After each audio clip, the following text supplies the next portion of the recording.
보험료 때문에 실비보험만 갖고 계신 분들이 많으신데요. 갱신형 상품이라 매번 보험료 인상 때문에 고민을 많이 하실 것 같아요. 그런데 수술비 보험으로 실비보험을 대체할 수 있다면 어떨까요? 용종만 떼도 100만 원이나 최대 400만 원까지 받을 수 있고 암에 걸려서 수술만 해도 1000만 원을 받으실 수도 있어요. 하지만 좋다고 다 가입할 수는 없잖아요. 실비를 대체할 수 있는 100점짜리 수술비 보험 가입하는 방법 지금부터 설명해 드릴게요. 안녕하세요. 보험 언니 오정미 팀장입니다. 보험 하나쯤 다 갖고 계실 텐데요. 정말 건강하신 분들이나 보험을 싫어하시는 분들도 실비보험 하나쯤은 있거나 갖고 있어야 한다고 생각하시는 것 같아요.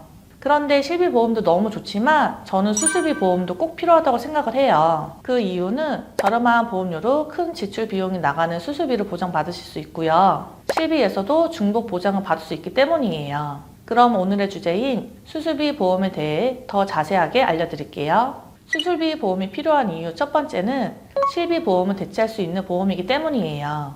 실비 보험은 갱신형 상품이기 때문에 보장기간 내내 평생 보험료를 내야 하고 기존 1세대나 2세대 같은 경우는 자기 부담금이 낮지만 3세대나 4세대의 경우 자기 부담금이 최대 30%나 되기 때문에 높고요. 또한 갱신될 때마다 보험료 인상으로 나중에 감당하기 어려울 만큼 비싸질 수 있기 때문이에요. 그리고 요즘에는 입원을 안 하고 통원을 하면서 수술을 많이 하는 경우가 많아졌어요. 대표적으로 용종 제거나 지방종 제거, 백내장 수술, 그리고 체외 충격파 세서술 등은 통원으로 당일 수술을 하는데요. 실비보험의 통원 한도는 보통 20에서 25만 원 정도 하는데 수술비로 100만 원이나 1000만 원이 나와도 통원 한도가 정해져 있어 나머지는 본인 부담을 해야 하는데 금액이 적으면 상관없지만 수술 비용이 커지면 부담이 될 수 있잖아요. 이럴 경우 수술비 보험에서 보장을 받으실 수 있습니다. 두 번째는 수술 횟수도 많고 수술 비용도 증가하고 있기 때문이에요. 국민건강보험표를 보시면 수술 비용은 5년간 연평균 8.2%나 증가한 것을 볼 수 있습니다. 표 보시면 아시겠지만 수술 건수도 늘고 수술 비용도 증가하고 있는 걸로 확인이 되네요. 의료기술이 좋아지고 발달함에 따라 비급여 수술도 늘어나고 비용도 더 비싸지고 있어요. 그렇기 때문에 수술비 보험의 필요성이 더 커지고 있는 것 같습니다. 세 번째는 큰 질병에 걸리는 진단비가 없을 경우 수술비로 대체해서 보장받을 수 있다입니다. 우리가 암이나 뇌나 심장질환 등 큰 질병에 걸렸을 때 병원비 부담이 많아지고 취업활동이 쉽지 않기 때문에 경제적으로 어려울 수 있잖아요. 이럴 때 수술비 보험이 있다면 경제적으로 지원받으실 수 있습니다. 그리고 진단비는 1회만 지급이 되면 소멸이 되지만 수술비 보험은 수술을 할 때마다 지급을 받을 수 있기 때문에 비갱신형으로 가입을 한다면 평생 보장을 받으실 수 있습니다. 그럼 지금부터 100점짜리 수술비 보험 현명하게 합리적으로 가입하는 방법 설명해 드릴게요.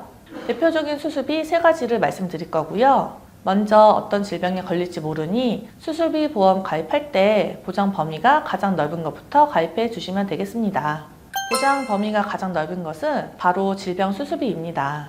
선천기형, 비만, 주근깨, 노화로 인한 탈모 등 약관에서 정한 몇 가지 질병만 제외하고 모든 질병을 보장해 준다는 장점이 있지만 질병 수술비 한도가 30만 원 혹은 50만 원이기 때문에 큰 수술을 할 경우에는 보장 한도가 적어 부족하다고 느낄 수도 있습니다. 그래서 이를 보완하기 위해 다음으로 보장 한도가 넓은 1, 5종 수술비를 같이 준비해 주시면 좋습니다. 작은 수술부터 큰 수술까지 보장 범위가 넓기 때문에 많이 추천해 드리는데요. 보통 비관여 수술은 1, 2종에서 보장이 되고요. 관여 수술은 4, 5종에서 보장이 됩니다. 여기서 관여 수술이란 병변을 육안으로 직접 보고 수술을 하는 것을 말하는데요. 메스로 절단, 절제해서 신체를 열고 장기를 보면서 하는 수술을 말합니다. 쉽게 말해서 피를 보면서 하는 수술을 말하고요. 대표적으로 개복수술, 관상, 동맥, 우회술 등이 있습니다. 비관여 수술은 병변을 모니터나 다른 기기를 통해 간접적으로 보면서 수술적 조작을 하는 시술을 말하는데요. 카테터나 내시경 등 기구를 이용해 수술 부위를 직접 보지 않고 하는 수술을 말합니다.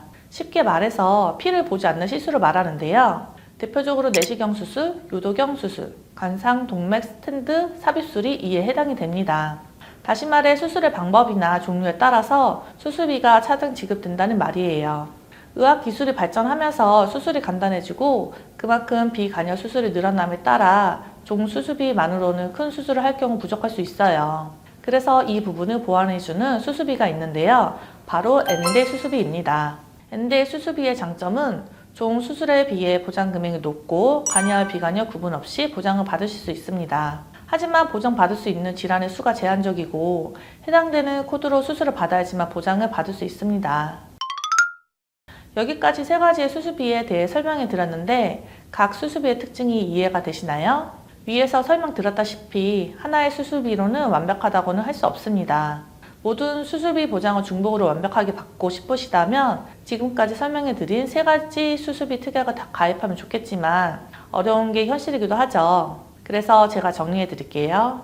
저렴한 보험료로 보장 범위를 넓게 보장받는 수수비를 원하시거나 암 가족력이나 암보험이 없으신 분들은 1, 5종 수수비를 가입하시면 되실 것 같고요. 자잘한 거는 안 받고 큰 질병은 큰 금액으로 보장받고 싶다 하시면 엔데 수수비를 구성하시면 될 것 같아요. 지금까지 수수비 보험의 필요성과 100점짜리 수수비 보험 가입하는 방법에 대해서 설명해 드렸는데요. 실비 보험도 좋지만 매해 인상되는 보험료와 자기 부담금으로도까지 실비 보험을 유지하는 게 생각처럼 쉽지 않을 것이라 생각이 들어서 이번 영상을 준비해 봤는데요. 보험은 정답이 없습니다. 고객님들의 상황에 맞게 적정한 보험료로 최고의 보장을 받는 게 가장 좋은 보험이라고 생각이 들어요. 오늘 설명해드린 수술비 보험이 궁금하거나 설계를 원하신다면 위에 번호로 연락을 주셔도 되고 카카오 채널 보험 언니를 통해서도 문의해 주시면 자세한 상담 도와드릴게요. 오늘 영상이 도움이 되셨다면 좋아요와 구독, 알림 설정까지 부탁드리고요. 다음에는 더 유익한 내용으로 찾아뵙도록 하겠습니다. 감사합니다. 보험은 심의 기준을 준수하였으며 유효기간은 심의일로부터 1년입니다.